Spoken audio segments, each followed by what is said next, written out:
when the husband I had stood beside for a decade abandoned me on the barren flats of Broken Creek, Wyoming, a brutal truth struck me for the first time at 62. I had been invisible for far longer than I realized. My name is Martha Collins, and I'm 62. For 30 years, I taught literature in Wyoming's frontier schools. My husband, William Hartley, 58, a rancher whose cruelty sharpened with age, always knew something it took me an entire decade to understand. That in my effort to become the woman he wanted, I slowly lost myself.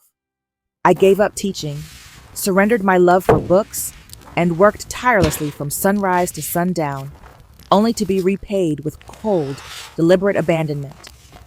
And if you're watching this thinking age has made you useless, that it's too late to start over, that freedom is a luxury you no longer deserve, stop. Your life is not over.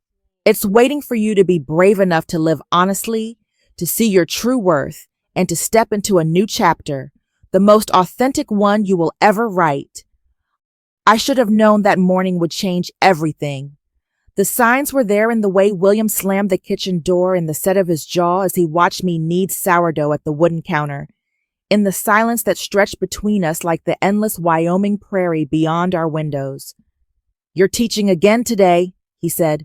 Not a question, an accusation. I kept my hands moving through the dough, feeling the familiar resistance beneath my palms. 30 years on this frontier had taught me that steady work steadies the mind. The Morrison children need help with their reading. Their mother asked specifically. Their mother can teach them herself.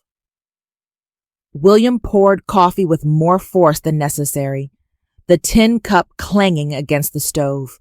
A woman your age should be content with managing her own household, not gallivanting about playing schoolmarm to other people's children. My age? He'd been using that phrase more frequently these past months, like a weapon he was learning to sharpen. I was 62. He was 58. 4 years' difference had never mattered until recently, until I'd noticed him watching the young widow Thompson with eyes that held calculations I recognized too well. My mind didn't age with my body, William. I shaped the dough into a round, placed it in the Dutch oven with practiced efficiency. I won't apologize for using it. His hand came down on the counter hard enough to rattle the preserving jars. "You'll do as I say. I'm taking the wagon to Broken Creek for supplies. You'll come with me, and we'll discuss this properly." The trading post meant witnesses. Whatever William planned to discuss, he wanted an audience for it. My stomach tightened, but I wiped flour from my hands and reached for my bonnet without argument. Sometimes the only way through a storm is straight into its heart. The wagon journey took nearly an hour, the sun climbing fierce and white across an endless sky. Wyoming in summer shows no mercy. The heat rises from the prairie grass in waves and dust coats everything it touches. I sat beside William on the wooden bench, feeling every rut in the trail through my arthritic hip, watching the distant mountains hold their purple shadows while the grassland burned gold around us. "I've been thinking," William said, his eyes fixed on the team's backs, "about your future, our future." The way he separated those two words told me everything. "Have you?" There's a place in Laramie for women of a certain age who need supervision, structure. They have activities, medical staff, everything you'd need. My hands clenched in my lap. "I don't need supervision, William. I need respect." "What you need," he said, voice hardening, "is to understand your position. You're not the school teacher anymore, Martha. You're a rancher's wife, and it's time you acted like one. I've managed your household for 10 years without complaint. I've preserved food, tended the garden, kept your accounts better than you ever did. What more do you want from me?" Obedience. The word hung between us, ugly and absolute. I want a wife who knows her place, not some dried-up spinster playing at independence. The cruelty of it stole my breath. We'd reached the outskirts of Broken Creek, the trading post visible ahead with its weathered wood and covered porch. People were gathering. I recognized the Martinez family's wagon, saw Doc Hayes tying her horse to the hitching post, noticed the Shoshone man called Stands in Thunder speaking with the post keeper. William pulled the wagon to a stop with a jerk that threw me forward. His face had gone red, that dangerous color I'd learned to fear. "You want independence?" he said, loud enough that heads turned. "You want to prove you don't need me?" My heart began to pound. "William, then get out." When a man you've stood beside for a decade tells you to prove your independence by surviving abandonment, do you fight to stay, or do you walk away with your dignity intact? Is there honor in clinging to a marriage that's become a cage, or is the real courage in letting it break you free? The words hung in the summer air like a death sentence. "Get out." I stared at William, searching his face for some sign that this was merely another threat, another attempt to frighten me into submission. But his eyes held nothing but cold determination and something worse, satisfaction at having an audience for my humiliation. "William, please." I said, "Get out." He gestured toward the trading post with a dismissive wave. "You want to teach and make your own decisions? Fine. Fend for yourself, woman. Maybe hunger and a long walk home will teach you about needing a husband's protection." My hands trembled as I climbed down from the wagon, my boots hitting the dusty ground with a finality that echoed in my chest. The trading post porch held perhaps a dozen people, all of them frozen in the act of witnessing something they'd gossip about for months. Mrs. Martinez covered her daughter's ears. Doc Hayes' face had gone tight with disapproval. Even Stands in Thunder, who rarely showed emotion, had stopped mid-conversation to watch. William snapped the reins, and the wagon lurched forward, wheels churning dust that caught in my throat.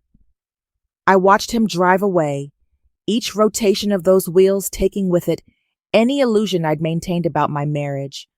Only when the wagon disappeared around the bend did I truly understand my situation. No money. My reticule sat on our kitchen table where I'd left it that morning. No horse.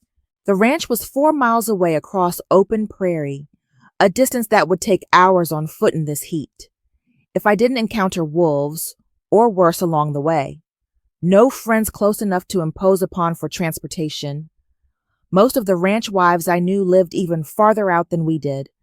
I was stranded, publicly, deliberately. At 62 years old, abandoned like an unwanted dog. The shame of it burned hotter than the sun beating down on my bonnet.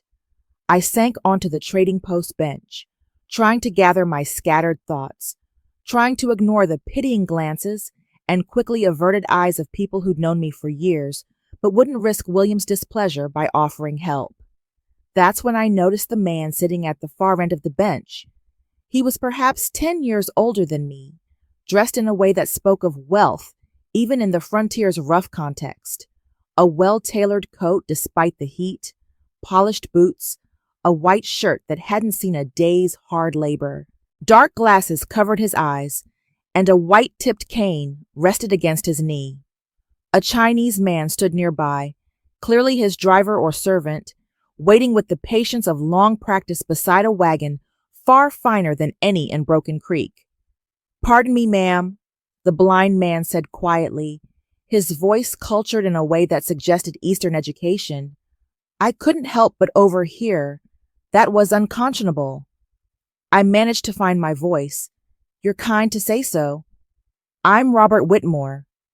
He turned his head toward me with the careful precision of someone navigating by sound rather than sight, and I find myself in a position to offer assistance, if you'll permit me. Hope flared, then died just as quickly. "I have no money to pay for passage, Mr. Whitmore. My husband saw to that. I'm not asking for payment." He lowered his voice, leaning slightly closer. "I'm asking you to pretend you're my wife. My driver is coming to collect me. Your husband will regret leaving you like this when he sees you departing in comfort with a man of means." I should have refused. Every rule of propriety I'd ever learned screamed against climbing into a wagon with a strange man, blind or not. But William's wagon had vanished into the prairie heat. The townspeople were already turning away to spare themselves the awkwardness of my presence, and the sun was climbing toward its merciless noon peak. "I don't even know you," I said, but my resolve was already crumbling. "You know I'm blind, which makes me considerably less dangerous than most men." A slight smile touched his lips. "You know I have transportation, and you know that your other options are limited to a very long, very hot walk or begging charity from people who are afraid to help you." He was right. Painfully, absolutely right. The Chinese man, James, I would learn later, stepped forward and offered his hand to help me rise. His face was carefully neutral, but his eyes held something like understanding. "Thank you," I whispered, to both of them and to whatever force had placed them on this bench at this moment. As I settled into the wagon beside Robert Whitmore, I caught sight of Mrs. Martinez watching from the trading post porch, her expression caught between shock and something that might have been approval. Doc Hayes gave me the slightest nod. The wagon pulled away from Broken Creek, and I didn't look back. When desperation forces you to choose between a dangerous walk home and a stranger's wagon, between pride and survival, between what's proper and what's necessary, is it weakness to accept help, or is it wisdom? Would you have trusted a blind man's word, or would you have walked those 4 miles alone to prove you didn't need saving? The wagon journey gave me time to study my unexpected rescuer. Robert Whitmore sat with the relaxed posture of a man comfortable in his own skin, one hand resting lightly on his cane, his face turned toward the landscape as if he could see it. "The cottonwoods along Miller's Creek are particularly beautiful this time of year," he remarked as we passed a stand of trees I could barely make out in the distance. "The way their leaves catch the light, silver green against that endless blue sky." I glanced at the trees, then back at him. "You remember them well. 12 years without sight teaches you to hold on to visual memories." His smile was gentle, though I confess, sometimes I'm not certain whether I'm remembering or imagining. The answer was smooth, practiced, too practiced perhaps, but I pushed the thought aside as the Whitmore Ranch came into view. I'd expected something grand, but the reality still took my breath. The main house was a sprawling structure of adobe and timber, built in the Spanish style with a covered veranda wrapping around 3 sides. Cottonwood trees provided shade, and I could see irrigated pastures stretching toward distant hills, where cattle grazed like dark clouds against golden grass. Ranch hands moved about their work. I counted at least a dozen men, their clothing and features suggesting the same diversity I'd seen in Broken Creek. "Welcome to my home," Robert said, as James brought the wagon to a smooth stop. "It's not much, but it suits me." Not much, the understatement of a wealthy man. James helped me down, then guided Robert with a subtle touch to the elbow. But I noticed something odd. Robert's feet found the ground with perfect confidence. No hesitation, no testing of unfamiliar terrain. The movements of a man who knew exactly where he was. Inside, the house was cool despite the summer heat, the thick adobe walls doing their work. Robert led me through rooms filled with beautiful things, Navajo rugs on polished wood floors, leather furniture worn comfortable with use, bookshelves lining one entire wall. He moved through it all with barely a touch to orient himself, his cane tapping occasionally, but seeming almost decorative. "Your home is beautiful," I said, watching him navigate around a low table without his cane ever touching it. "Thank you. My late wife had excellent taste." He gestured toward the dining room. "James will prepare something for us. You must be hungry after such an ordeal." As we settled in the dining room, evening light began streaming through the western windows. Robert's face turned toward it, and he smiled. "That particular shade of gold," he said softly, "the way the light turns just before sunset, like honey mixed with fire. You can almost taste autumn coming in that color." I stared at him. The light was indeed golden, But how could a blind man know its exact shade? How could he describe it with such precision? Before I could form a response, a bird landed on the windowsill outside. Robert's head turned toward it a fraction of a second before its wings made any sound, before its small feet scratched against the wood. "Sparrow," he said. "They nest in the eaves this time of year." My teacher's instincts, honed by 3 decades of catching students in lies, began cataloging details. The 2 accurate landscape descriptions, the perfect navigation, the sunset's color, the bird he'd somehow sensed before it made noise. Dinner was simple but well prepared. Beef, beans seasoned with chilies, sourdough bread still warm from the oven, coffee strong enough to strip paint. Robert ate with the careful precision of someone who learned to manage without sight, but twice I caught him reaching for his water glass without any fumbling, his hand going directly to it as if he could see exactly where it sat. "You were a teacher," he said as we ate. "What did you teach?" "Literature, mostly. Shakespeare, Hawthorne, some poetry." I watched his face carefully. I always told my students that the best readers are the best observers. They notice details others miss. Something flickered in his expression. Amusement, concern, a valuable skill, observation. Essential, I agreed, for understanding what's really happening beneath the surface of things. We were interrupted by the sound of boots on the wooden floor.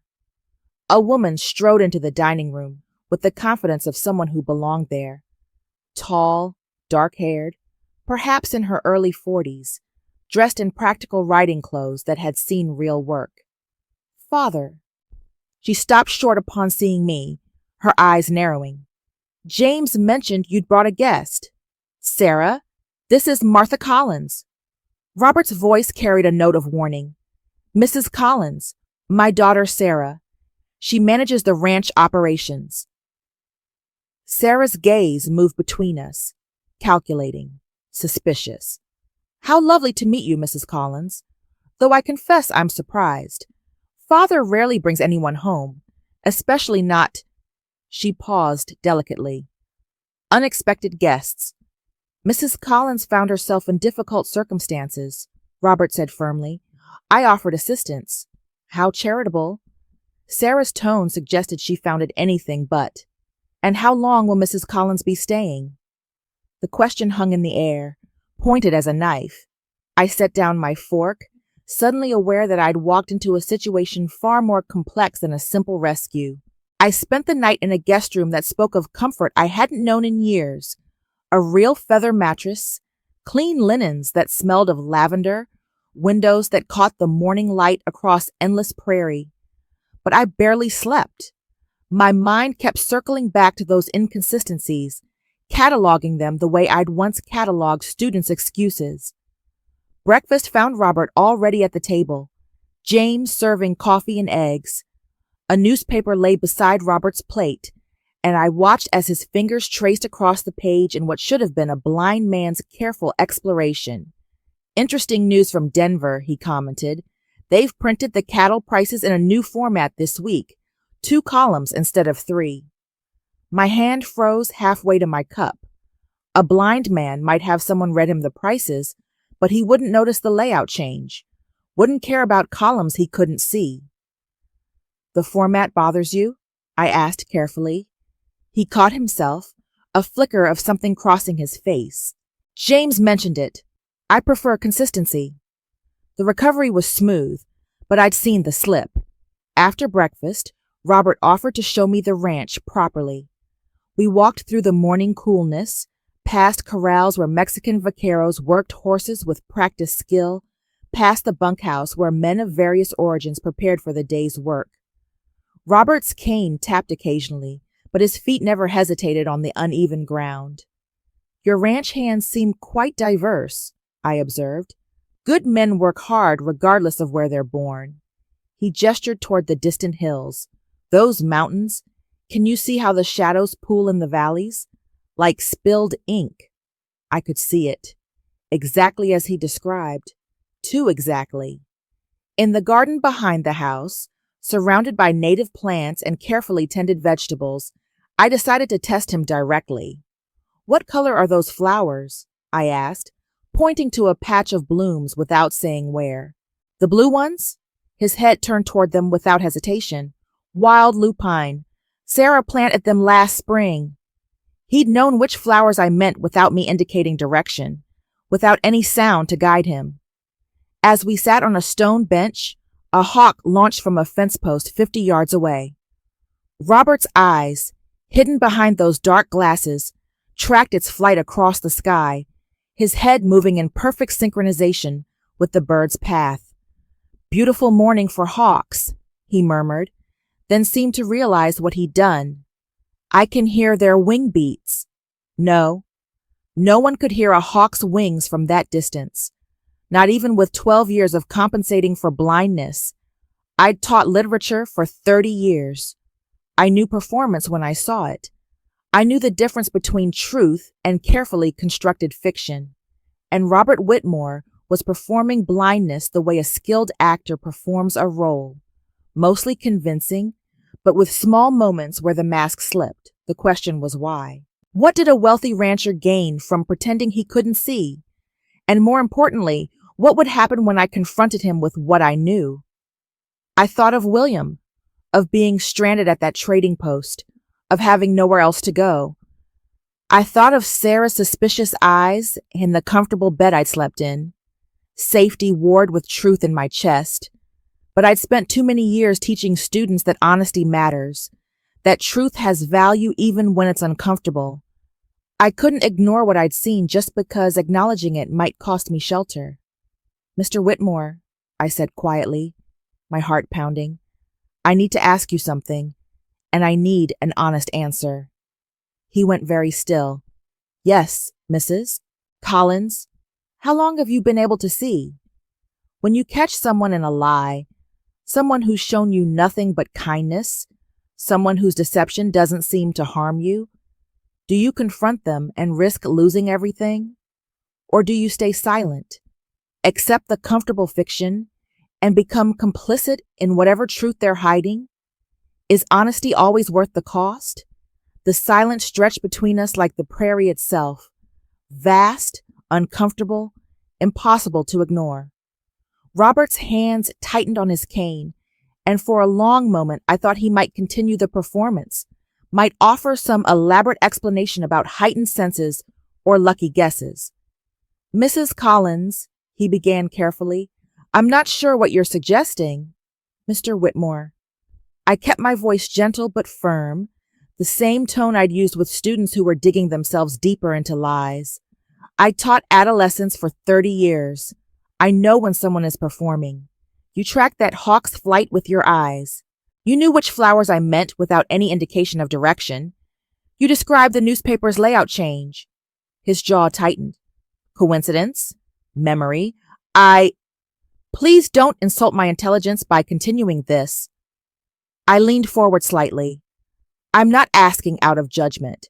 I'm asking because I need to understand what situation I've walked into.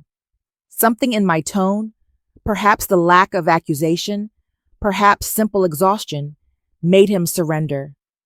His hands rose to his dark glasses, hesitated, then removed them completely. The eyes that met mine were clear, focused, and unmistakably sighted. Gray-blue like a winter sky, and seeing me with perfect clarity. 12 years, he said quietly. I've been performing blindness for 12 years.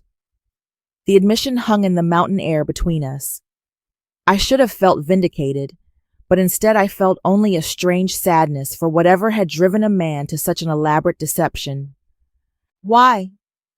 He set the glasses on the bench between us, his hands trembling slightly. In 1875, railroad men came to me with a proposition. They wanted water rights from Shoshone land, rights they had no legal claim to. They wanted me to use my influence, my business connections, to help them steal what wasn't theirs. You refused. I refused. His voice hardened with memory. They threatened Sarah, sent me photographs of her at school, detailed descriptions of her daily routine, made it clear that my daughter's safety depended on my cooperation. I felt my chest tighten. So you pretended to go blind? I had mild macular degeneration, real but manageable. I exaggerated it to complete blindness. He looked away across the garden. A blind man becomes invisible in a way. People underestimate you. They stop watching you closely. The threat stopped because I was no longer seen as powerful enough to be worth threatening. And Sarah? Safe. She was able to finish her education, come home, take over ranch operations without fear. He turned back to me. But the protection became its own kind of prison, Mrs. Collins. 12 years of performing every waking moment. 12 years of isolation behind a facade I couldn't drop without risking everything I'd built it to protect. The weight of it settled over me. The loneliness, the constant vigilance, the price of safety. Why tell me now? I asked softly. His eyes met mine with devastating honesty. Because you saw through it in less than 2 days. Because for the first time in 12 years, someone is looking at me, truly looking, and seeing the man rather than the performance. He paused. Because I'm tired, Martha. So desperately tired of hiding. The vulnerability in his voice cracked something open in my chest. Here was a man who'd sacrificed his authentic self to protect his daughter, who'd chosen isolation over risk, who'd been performing so long he'd nearly forgotten what it meant to simply be. What will you do with this knowledge? He asked. And I heard the fear beneath the question. When someone trusts you with a secret that could destroy them, a deception born from love, maintained through loneliness, do you keep it, even knowing you become complicit in the lie? Is protecting someone's desperate choice the same as endorsing it? Where's the line between compassion and complicity? I looked at this man who just entrusted me with a secret that could destroy everything he'd built, and felt something shift in my chest. Not pity. Robert Whitmore needed no one's pity. Understanding, perhaps. Recognition. What will I do? I repeated softly. I'll keep your secret, Robert. Not because you rescued me, but because I understand something about hiding. His eyes searched mine. What do you mean? I've been invisible for years. The words came easier than I'd expected. Not performing blindness, but performing irrelevance. William stopped seeing me long ago, not as a partner, barely as a person, just furniture that occasionally spoke and needed managing. I looked down at my work-worn hands. Society stopped seeing women past a certain age. We become ghosts in our own lives. I see you, Martha Collins. His voice was rough with emotion, perhaps more clearly than I've seen anyone in 12 years. His hand found mine on the bench between us, calloused palm against calloused palm. Two people who'd worked hard, survived hard things, learned to hide behind different masks. For 12 years, he said quietly, I've performed blindness every waking moment. With you, I can simply be. The honesty of it, the raw need for authentic connection, moved something deep in me.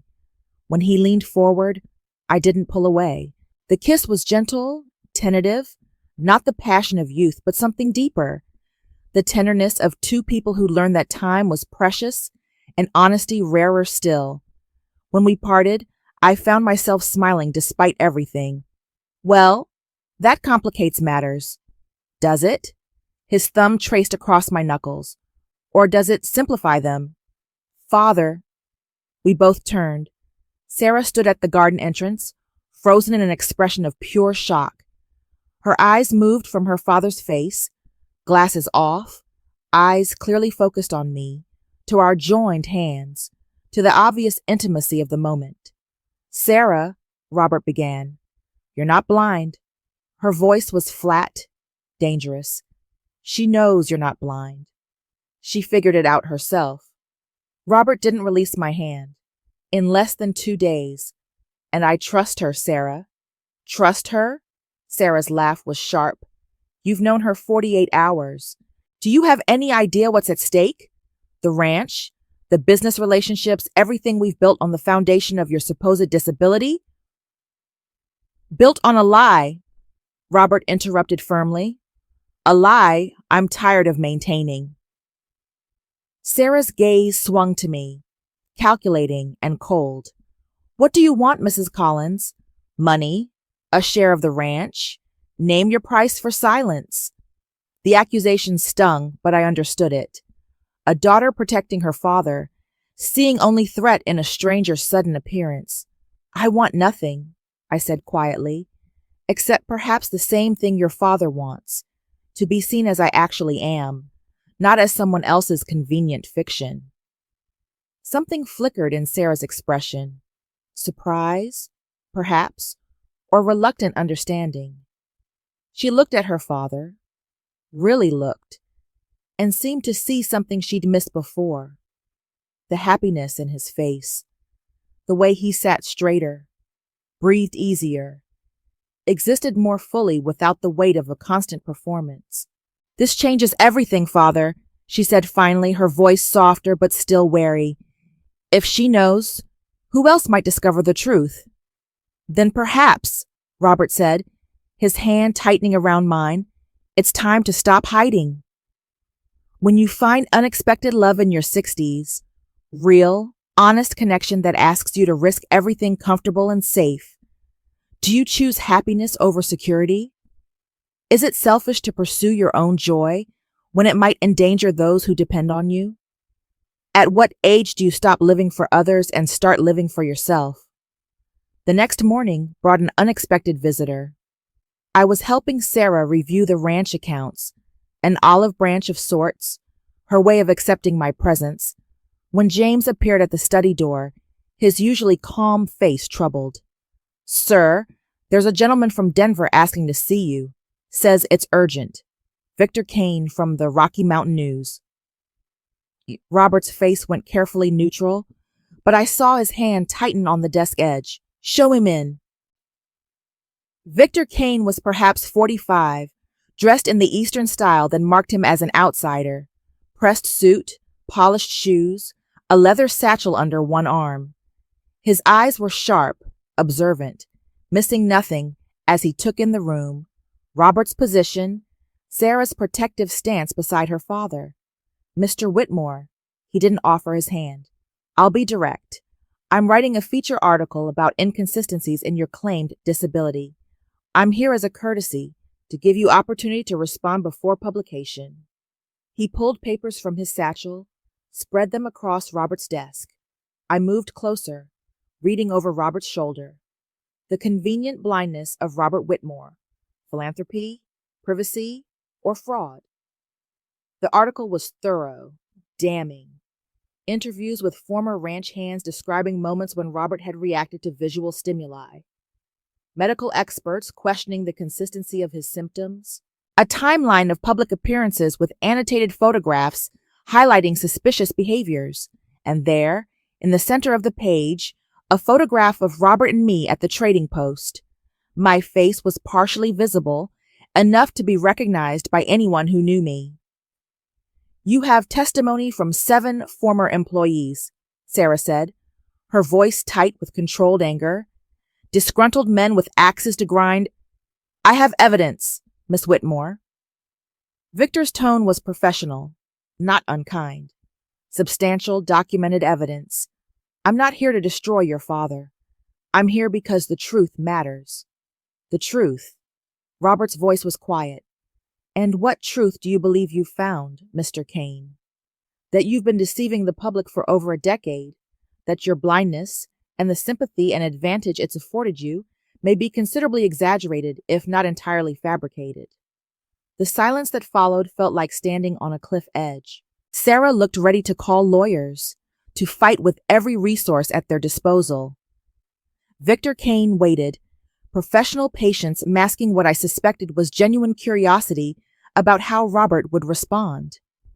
I thought of the garden conversation, of Robert's exhaustion, of his words, "Perhaps it's time to stop hiding."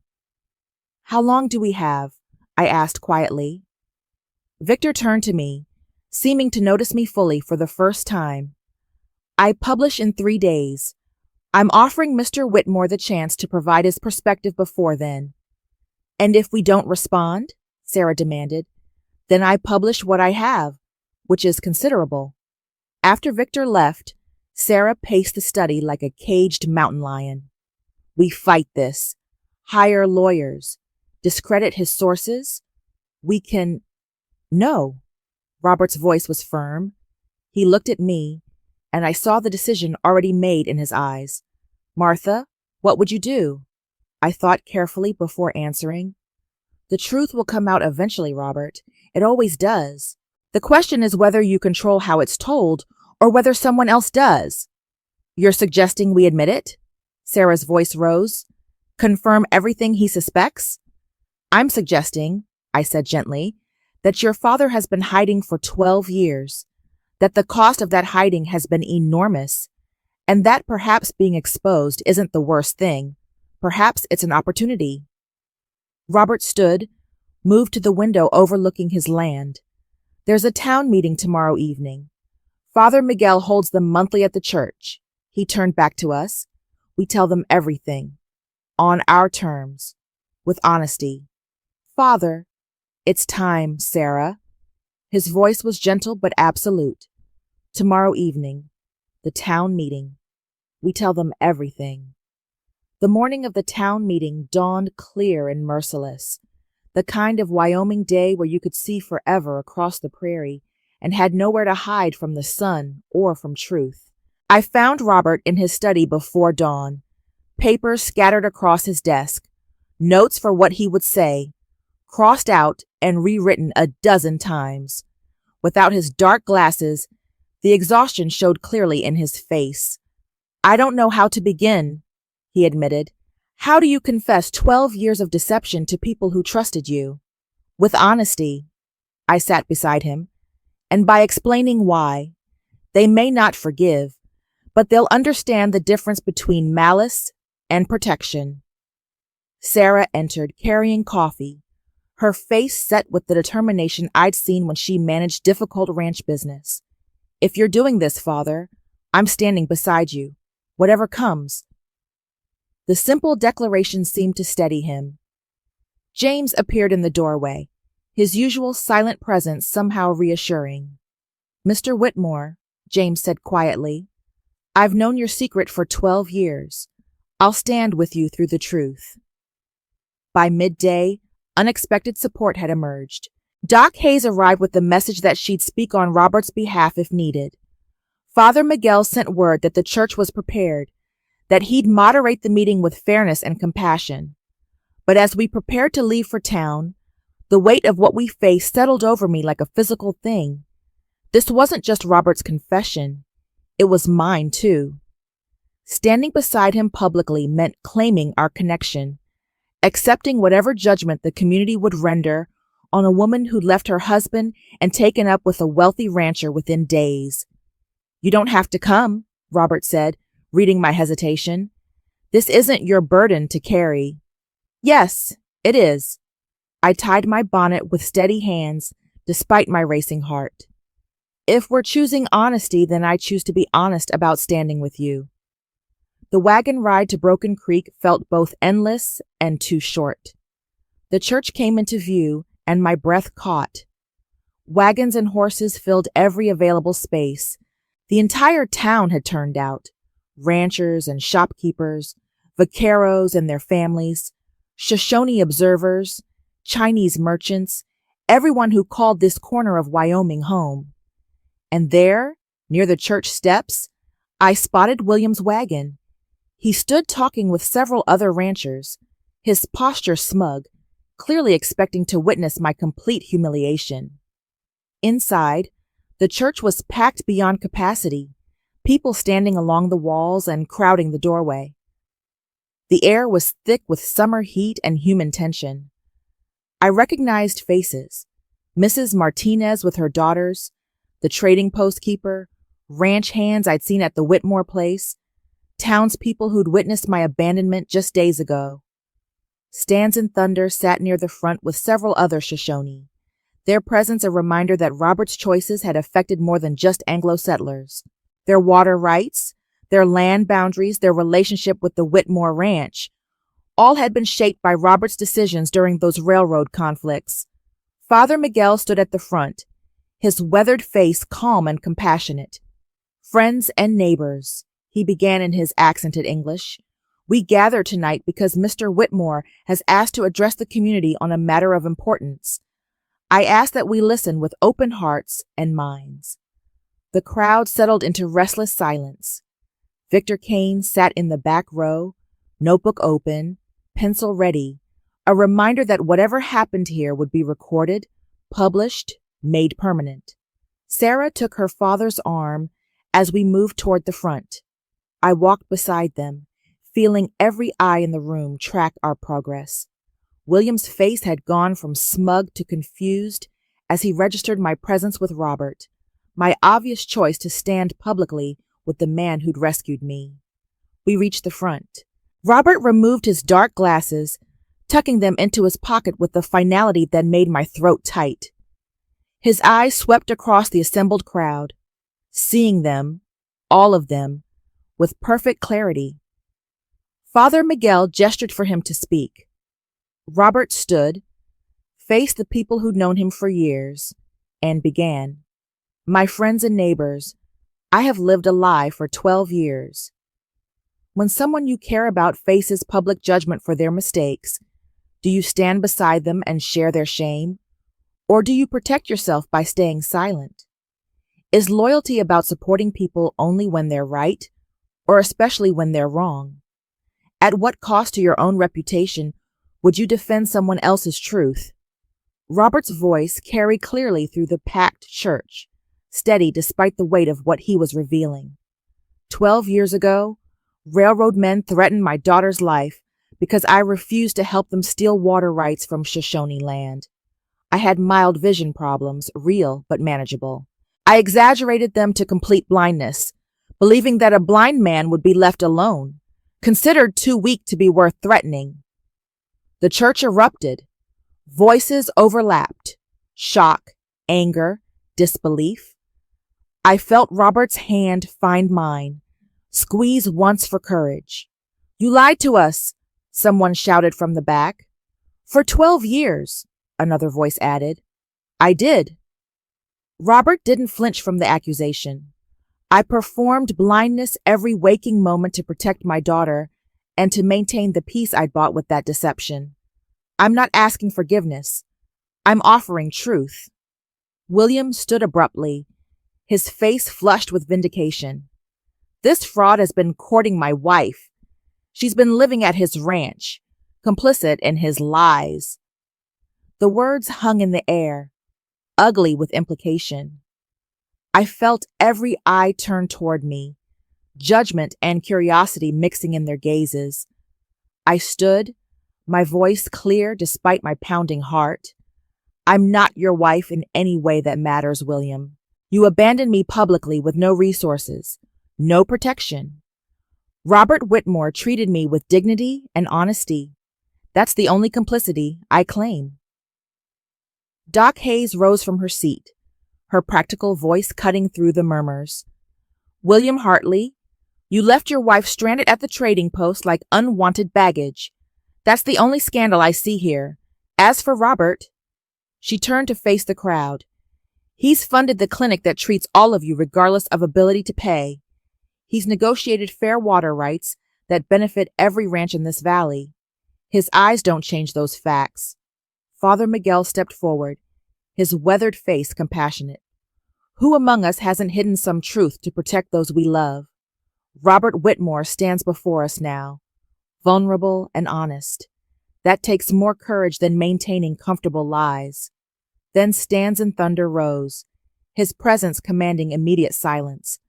When he spoke, his English was precise, dignified. "Your people judge harshly one who hides. My people understand hiding to survive.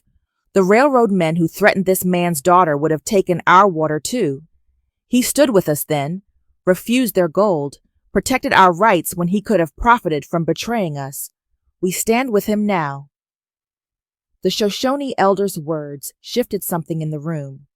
A Mexican vaquero stood. El Señor Whitmore pays fair wages, treats all men with respect. That matters more than his eyes. Practical voices emerged from the crowd. Ranchers acknowledging Robert's fair dealing in water disputes.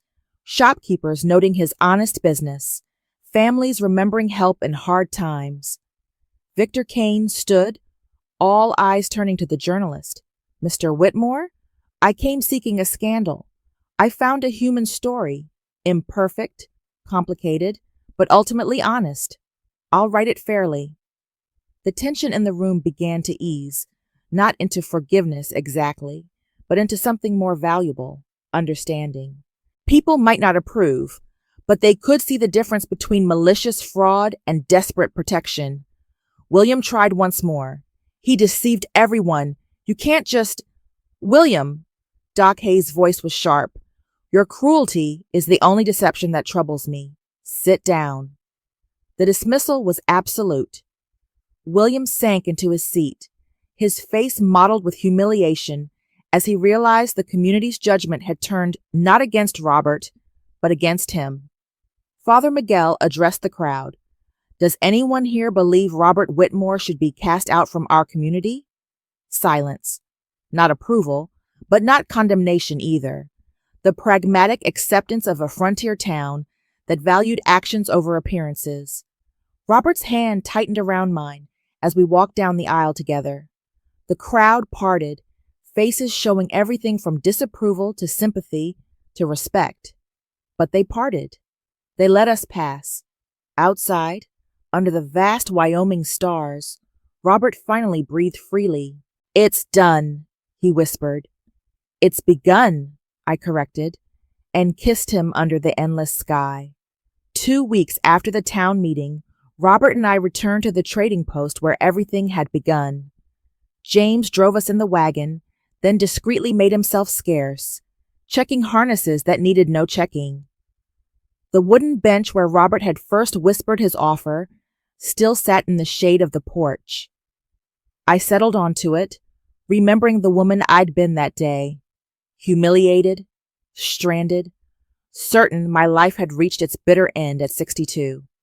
I stood here abandoned, I said softly, believing I had nothing left but survival and spite. Robert sat beside me, no dark glasses hiding his eyes now, no cane performing a lie, just a man of 68 who'd finally stopped hiding. And I sat here performing blindness so thoroughly I'd almost forgotten what it meant to truly see anything. The changes in Broken Creek were subtle, but real. I taught reading again.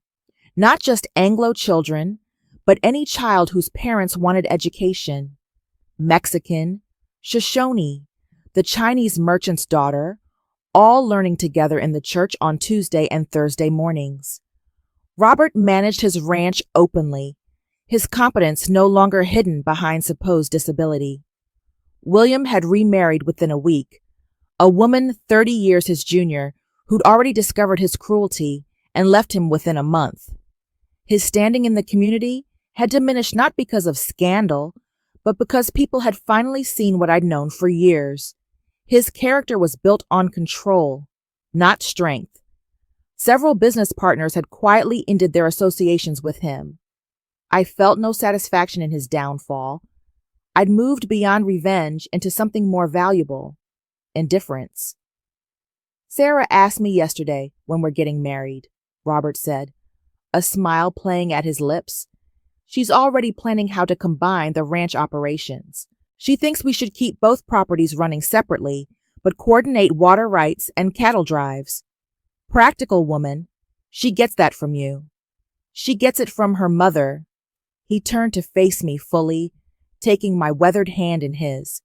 Martha Collins, I'm 68 years old. I've built an empire, lost a wife, lived behind a lie for 12 years, but I've never felt more honest than when I'm with you. Will you marry me? The proposal was simple, unadorned by romance or pretty words. Perfect for two people who learned that authenticity mattered more than performance. I'm 62, Robert Whitmore. widowed, abandoned, and apparently attracted to complicated men who keep elaborate secrets. I squeezed his hand. Yes, I'll marry you. We'll combine the ranches, he said, already planning our future together. You'll teach every child who wants to learn, regardless of their family's origin or ability to pay. We'll build something real together, something that matters. Something authentic, I agreed. Finally. James returned with the wagon, his timing impeccable as always. As we rode toward the Whitmore Ranch, our ranch now, the late summer sun painted the Wyoming prairie in shades of gold and amber. Autumn was coming, bringing change and new growth after the harsh summer heat. I thought of that morning when William had told me my age made me useless, that I should be content with diminishment and obedience. How profoundly wrong he'd been. At 62, I discovered that life's most transformative chapters can begin at any age if you're brave enough to stop performing and start living authentically. Robert's hand found mine as the wagon rolled toward home. Behind us, the trading post grew smaller. Ahead, the vast Wyoming sky promised endless possibilities. Thank you, Robert said quietly. For what? For seeing me. Truly seeing me when I'd forgotten what that felt like. I squeezed his hand, feeling the calluses earned from real ranch work, not performance. Thank you for being worth seeing. The sun dipped toward the distant mountains, and we rode into our future together. Two people who learned that authenticity, however costly, was the only foundation worth building a life upon. Is 62 too old to start completely over? To choose radical honesty over comfortable lies? To build something entirely new from the ruins of what came before? When society tells you your transformative years are behind you, is believing them the real tragedy? Or is the tragedy in discovering too late that you wasted precious decades performing a life instead of living one? The harsh Wyoming prairie doesn't tolerate pretense. Survival demands authenticity. Martha Collins discovered what the frontier had always known, that a woman's worth isn't measured by her youth or her husband's approval, but by her courage to claim her own life. Robert Whitmore spent 12 years as a prisoner of his own deception, trading genuine connection for hollow safety. The frontier teaches us that the walls we build to protect ourselves often become the very thing that suffocates us. True freedom comes not from hiding, but from the terrifying choice to be fully seen. Wyoming Territory in the 1880s was a place of violent transformation. Railroad barons clashed with native tribes over water and land, creating dangers that made Robert's blindness deception a matter of survival, not vanity. Frontier women possessed legal and social freedoms unavailable in eastern cities. They could own property, run businesses, and reinvent themselves. These isolated communities survived through pragmatic cooperation across cultural boundaries, valuing competence over conformity, results over reputation. Martha and Robert's story proves that 62 and 68 aren't endings. They're beginnings, if we're brave enough to shed the roles we've been performing. The greatest tragedy isn't aging. It's reaching the end of life having never lived as your authentic self. Sometimes the person who truly sees us is the one who teaches us to finally see ourselves. What mask are you wearing right now that feels safer than your true face? If you knew you had 10 years left, would you spend them performing for others or living for yourself? Tell me in the comments. Your story might give someone else the courage to choose authenticity.